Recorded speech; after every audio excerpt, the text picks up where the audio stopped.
침공이 시작된 지 42일이 지난 지금까지도 전쟁은 끝날 기미를 보이지 않고 치열하게 전개되고 있습니다. 수도 키이우를 둘러싼 북부전선의 싸움이 마무리된 이후 우크라이나 땅에서 가장 치열한 전투가 일어나고 있는 곳은 동부 돈바스 지역이었는데요. 그러나 이지움 전선에 과할 정도로 병력을 투자하고 있는 러시아군의 작전이 오히려 화근을 불러일으키고 있습니다. 북부전선에서 철수한 러시아군 병력이 도착하기는 했지만 서로 다른 부대가 섞이다 보니 통제가 원활하게 이루어지지 않았고 쓸데없이 숫자만 늘어나 이동할 때마다 애를 먹고 있다고 하는데요. 최근에는 주요 이동 경로에서 매복하고 있다가 러시아의 진격을 막아내는 우크라이나군의 교전 영상이 공개되어 화제를 모으고 있습니다. 특히 40여 대의 장비를 보관하고 있던 러시아군의 창고가 미사일 공습으로 큰 피해를 입은 사건이 전장에 주된 영향을 미쳤는데요. 졸지에 차량을 대거 잃은 러시아군은 맨발로 뛰게 생긴 상황입니다. 또한 남부전선의 격전지인 헤르손 전선이 가장 큰 문제였는데요. 양방향으로 다가오는 우크라이나군을 막아내지 못한 러시아군이 완전히 포위될 위기에 놓여 있다고 하는데 어떻게 된 일인지 자세하게 알아보겠습니다. 현재 시각으로 6일 우크라이나 군 당국은 루한스크와 도네츠크, 하르키우를 포함한 8개 구역에서 즉각 대피할 것을 촉구했습니다. 이에 따라 전문가들은 동부전선에서 3일에서 4일 이내에 대대적인 전투가 시작될 것이라고 경고했는데요. 세르히 하이다이 루한스크 주지사는 러시아 점령군이 계속해서 장비와 인력을 모으고 있으며 편성이 끝나는 대로 공습이 일어날 것이라고 말했습니다. 이는 북부전선에서 이탈한 러시아군 병력이 동부전선에 도착했기 때문이죠. 또한 영국 국방부는 이곳에 비밀 용병 집단인 바그너 그룹이 배치되었다고 발표했는데요. 영국 국방부에 따르면 러시아 정규군이 큰 피해를 입은 이후 전쟁 내내 러시아를 뒤에서 지원하고 있던 바그너 그룹이 전투작전에 참여하기 위해 최대 1000여 명의 용병을 투입할 것으로 예상된다고 말했습니다. 러시아 정부가 지정한 5월 9일 승전 퍼레이드 일정에 맞추기 위해 러시아군은 무리해가면서까지 동부전선 일대의 모든 병력을 몰아넣고 있는데요. 문제는 짧은 시간에 많은 병력을 좁은 지역으로 밀어넣다 보니 내부적으로 혼란이 발생하고 있고 대규모 병력이 드나들 수 있는 마땅한 통로가 없기 때문에 이동이 원활하게 이루어지지 않고 있다는 것입니다. 이번에 러시아군이 증강한 병력은 발라키리스크와 이지움 사이 지역에 집중적으로 재배치되었으며 그 숫자는 15개 BTG로 파악되고 있는데요. 하지만 이들이 이지움 방면으로 진격할 수 있는 주요 도로는 2개뿐이기에 병력을 온전히 활용하지 못하고 있는 상황입니다. 실제로 우크라이나군은 자국의 영토라는 이점을 살려 매복 작전을 펼치고 있는데요.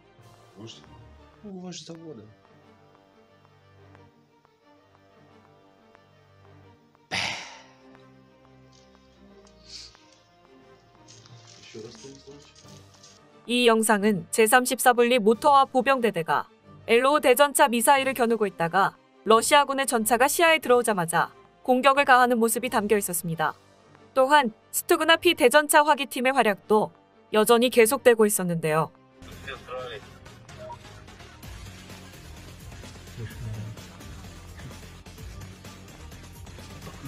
이들은 3600m 떨어진 곳에서 러시아 전차를 저격해 꾸준한 피해를 발생시키는 역할을 이어나가고 있습니다.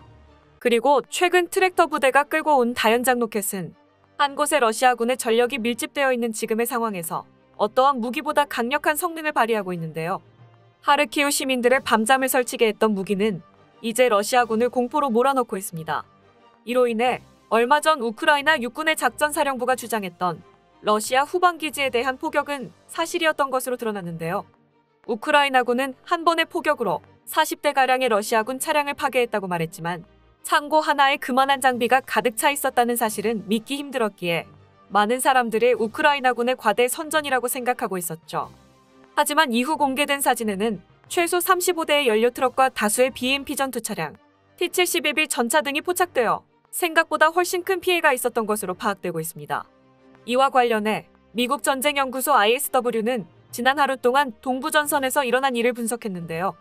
여기에 따르면 러시아군은 전혀 전투 효율성을 발휘하지 못하고 있으며 앞으로 도네츠크와 루한스크 주에서 대규모 공세를 준비할 수는 있지만 정면 공격만을 고집한다면 우크라이나 방어선을 돌파하기는 힘들 것이라는 의견이 나오고 있습니다. 또한 병사들의 낮은 사기를 통제하기 위해 인터넷 접속을 금하고 있는 러시아군이 병력을 재배치함에 따라 북부전선의 병력들이 퇴각했다는 것을 깨닫게 되었고 피해 정도를 눈으로 확인하게 되었다는 것도 내부적인 문제의 원인이 될 가능성으로 제기되고 있는데요. 다만 동부에 집중된 러시아군 병력이 상당한 규모를 자랑하고 있는 것은 사실이기 때문에 한동안은 격전이 지속될 것으로 보입니다. 한편 러시아 수뇌부를 가장 고뇌에 휩싸이게 만든 것은 헤르손 전선이었습니다. 헤르손 전선은 남부전선의 핵심 지역으로 우크라이나군의 진격이 계속되고 있으며 러시아군은 더 이상 물러설 곳이 없어지고 있는데요. 우크라이나 국방부는 헤르손 지역의 오소코리브카 마을을 시작으로 총 4개 지역을 해방했다고 발표하면서 헤르손 전선을 몰아붙이고 있습니다.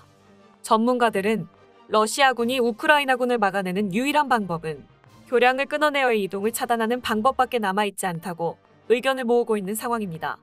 그러나 문제는 가장 중요한 교량인 노바카호프카 교량이 단순히 도로 역할만을 하는 곳이 아니라는 것이었죠. 노바카호프카 교량은 댐과 발전소, 도로가 혼합된 형태로 존재하고 있는데요. 현재 크림반도는 식수자급률이 15%에 불과하며 전기자급률은 고작 10%에 그치기 때문에 대부분의 전기와 식수원을 노바카호프카 교량에 의존하고 있습니다. 따라서 러시아군이 우크라이나의 진격을 막기 위해 이곳을 끊어내게 된다면 그 피해는 고스란히 크림반도의 200만 주민들에게 돌아가게 되는데요. 결국 러시아는 다리를 끊어낼 수도 없고 우크라이나군의 진격을 막아낼 수도 없는 진퇴양난의 상황에 놓여 있는 것입니다. 그리고 우크라이나군은 서두르지 않고 포위망을 넓혀가며 러시아군의 피를 말리고 있는데요. 남부전선의 다른 지역인 자포리자주에서는 강에 빠져있던 BMP-3 보병 전투 차량을 건져내면서 러시아군이 급하게 퇴각하느라 버리고 간 장비들을 모조리 수거하는 모습을 보였습니다. 사실 이렇게까지 러시아군이 벼랑으로 내몰리고 만 것은 남부전선 대부분의 병력이 마리우폴에 차출되었기 때문이죠. 이전에 공개된 503 해병대가 러시아군에게 항복했다는 영상은 러시아가 만들어낸 가짜 뉴스라는 주장이 나오기 시작하면서 수차례 여론전이 오갔는데요. 한 기자는 영상에 나오는 부대가 501 부대이며 이들은 마리우폴을 지키는 부대가 아니라고 밝혔습니다. 또한 러시아에서도 마리우폴에서 영웅적인 러시아군의 활동이라는 제목으로 시가전 영상이 올라왔는데요.